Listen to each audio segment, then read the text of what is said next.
que le prophète sallallahu alayhi wa sallam a dit: le plus méprisable des noms auprès d'Allah est un homme qui se donne comme titre le roi des rois ou bien le possesseur des possessions. Or, il n'y a de roi ou de possesseur absolu qu'Allah. Soufiane a dit: c'est comme le fait de se donner comme titre Shahanshah en perse. Les Perses, ils disaient Shahanshah, qui veut dire le roi des rois.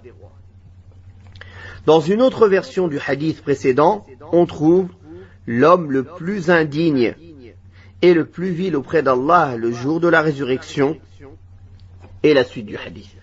Elle est comme le hadith précédent.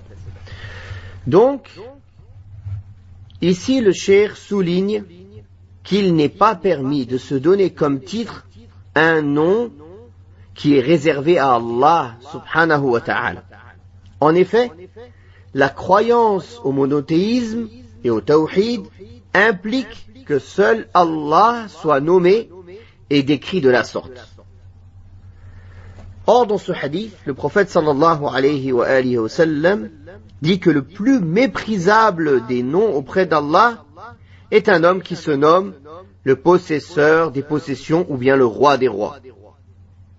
Car le roi absolu et le possesseur absolu n'est autre qu'Allah subhanahu wa ta'ala. Cela veut dire que la royauté appartient à Allah seul, alors que cet homme, il s'est donné pour titre un nom réservé à Allah. En effet, celui qui possède toutes les possessions, aussi nombreuses soient-elles, n'est autre qu'Allah.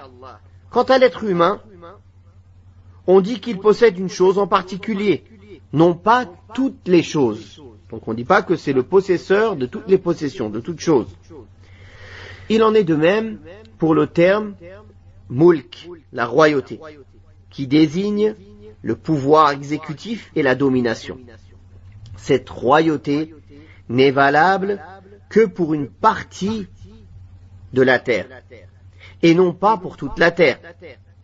Le terme malik signifie aussi possesseur, pour celui qui possède quelque chose, ou malik, le roi, pour celui qui possède un royaume ou bien impose sa royauté.